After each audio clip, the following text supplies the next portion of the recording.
మధ్యప్రదేశ్లో కాంగ్రెస్కు మరో ఎదురుదెబ్బ తగిలింది.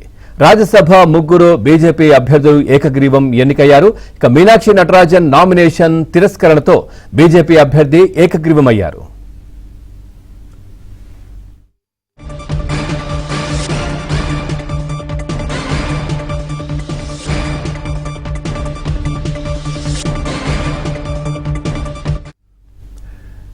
బ్రేకింగ్ న్యూస్ చూస్తున్నాం. మధ్యప్రదేశ్లో కాంగ్రెస్ కు మరో ఎదురు దెబ్బ తగిలింది.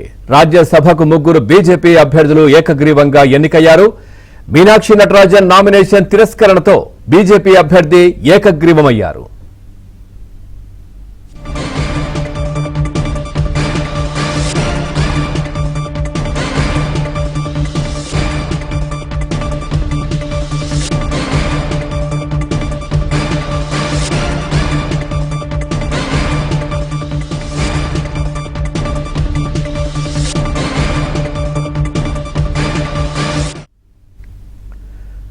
చూస్తున్న మధ్యప్రదేశ్లో కాంగ్రెస్ కు మరో ఎదురు దెబ్బ తగిలింది. రాజ్యసభకు ముగ్గురు బీజేపీ అభ్యర్థులు ఏకగ్రీవంగా ఎన్నికయ్యారు. ఇటు మీనాక్షి నటరాజన్ నామినేషన్ తిరస్కరణతో బీజేపీ అభ్యర్థి ఏకగ్రీవమయ్యారు. ఇక ఇదే విషయానికి సంబంధించి మరింత సమాచారాన్ని మా ఢిల్లీ బ్యూరో చీఫ్ కృష్ణ అందిస్తారు. కృష్ణ, పూర్తి డీటెయిల్స్.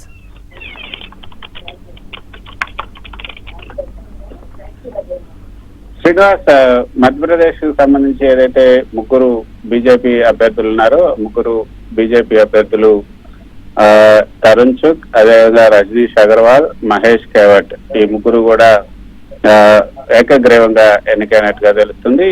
ఏదైతే ఈ యొక్క ఉపసంహరణకు సంబంధించినటువంటి ఖాళీ అయినటువంటి రాజ్యసభ స్థానాలకు జరిగిన ఎన్నికల ప్రక్రియలో అభ్యర్థులు ఏకగ్రీవంగా ఎన్నికైనట్లుగా ఎన్నికల కమిషన్ పేర్కొంది. నామినేషన్ల ఉపసంహరణ గడువు ముగియటంతో బరిలో ఉన్నటువంటి అభ్యర్థులు ముగ్గురు కూడా గెలిచినట్లుగా కొద్దిసేపటి క్రితం కేంద్ర ఎన్నికల కమిషన్ ప్రకటించింది.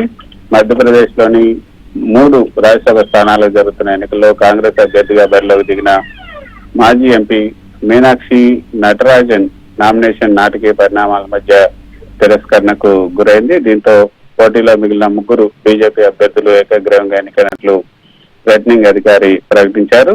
మీనాక్షి నటరాజన్ నామినేషన్ చెల్లకుండా పోవడంతో ఎలాంటి పోలింగ్ లేకుండానే బీజేపీకి చెందినటువంటి ముగ్గురు అభ్యర్థులు విజయం సాధించారు. తరుణ్ చుగ్ బీజేపీ జాతీయ ప్రధాన కార్యదర్శి, అదేవిధంగా రజనీష్ అగర్వాల్ బీజేపీ రాష్ట్ర కార్యదర్శి, మహేష్ కేవట్ బీజేపీ ఓబీసీ నేత, మత్స్యకార సంక్షేమ బోర్డు చైర్మన్. అయితే జూన్ 9వ తేదీన జరిగినటువంటి నామినేషన్ల పరిశీలన సందర్భంగా బీజేపీ రాష్ట్ర ప్రధాన కార్యదర్శి రాహుల్ కొఠారి, బీజేపీ అభ్యర్థి మహేష్ కేవట్ తరపు న్యాయవాదులు మీనాక్షి నటరాజన్ అఫిడవిట్ పైన అభ్యంతరం వ్యక్తం చేశారు. తెలంగాణలో ఆమె ఏదైతే తెలంగాణ 2022లో నమోదైనటువంటి ఒక ప్రైవేట్ క్రిమినల్ కేసుకు సంబంధించినటువంటి వివరాలు ఆమె తన ఫామ్ 26 అఫిడవిట్ లో పూర్తిగా వెల్లడించలేదని రిటర్నింగ్ అధికారి అరవింద్ శర్మ నిర్ధారించారు. సుప్రీంకోర్టు మార్గదర్శకాల ప్రకారం అభ్యర్థులు తమపై ఉన్నటువంటి కేసుల పూర్తి వివరాలను ఓటర్లకు వెల్లడించాల్సి ఉంటుంది. సమాచారాన్ని దాచడం అనే సాంకేతిక కారణంతో ఆమె నామినేషన్ ను తిరస్కరించడం జరిగింది. అయితే ఇప్పుడు ఈ రోజు తనకు సంబంధించినటువంటి నామినేషన్ రిజెక్ట్ చేయడం పైన ముందుగా ఎన్నికల కమిషన్ ఆశ్రయించారు మీనాక్షి నటరాజన్, అదేవిధంగా కాంగ్రెస్ నేతలు. అక్కడి నుంచి సరైనటువంటి స్పందన రాకపోవడంతో సుప్రీంకోర్టు కూడా ఆశ్రయించారు. సుప్రీంకోర్టులో ఈ రోజు వెకేషన్ బెంచ్ ముందు తన పిటిషన్ ను వెంటనే విచారణకు స్వీకరించాలి, ఆర్ఓ తీసుకున్నట్టు రిటర్నింగ్ ఆఫీసర్ తీసుకున్నట్టు నిర్ణయం పైన స్టే విధించాలి, తక్షణ ఇమీడియట్ రిలీఫ్ ఇవ్వాలి అంటూ ఏదైతే మీనాక్షి నటరాజన్ చేసినటువంటి విజ్ఞప్తిని కూడా సుప్రీంకోర్టు తక్షణ రక్షణ కల్పించడానికి సుప్రీంకోర్టు అంగీకరించలేదు. కానీ ఆ పిటిషన్ పై మాత్రం రేపు విచారణ జరపడానికి అంగీకరించింది.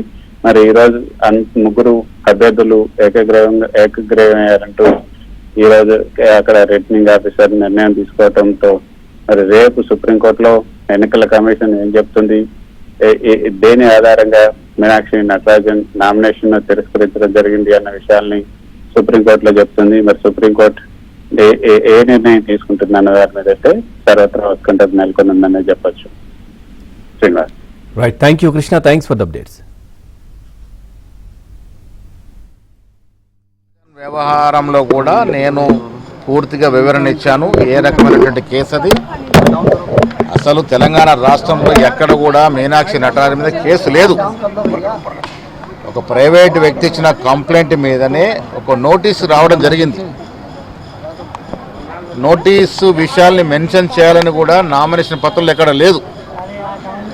ఇది కేవలం రాజకీయ కక్షతో ఉద్దేశపూరితంగా ఒక మహిళని కూడా చూడకుండా పరిపూర్ణ గాంధీయ వాదాన్ని అనుసరిస్తున్నటువంటి అతి తక్కువ మందిలో మీనాక్షి నటరాజన్ ఒకరు ఈ దేశంలో.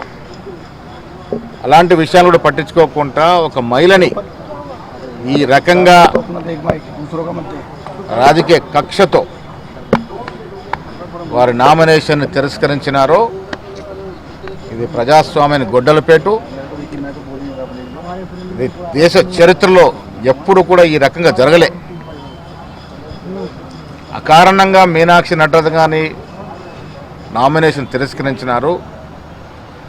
జార్ఖండ్లో మాత్రం అన్ని తప్పులు తడుకున్నటువంటి నామినేషన్ మరొకసారి నామినేషన్ తీసుకొని దాన్ని యాక్సెప్ట్ చేసిన విధానం చూస్తూ ఉంటే బీజేపీ ఏ రకమైనటువంటి వినాశకరమైన రాజకీయాలు చేస్తుందో ఒకసారి అర్థమవుతా ఉంది. ఎవరైతే కంప్లైనెంట్ ఉన్నారో ఆ వ్యక్తి ఒకరోజు ముందే అన్ని గ్రూపులకి ఆ నోటీస్ పంపించడం జరిగింది.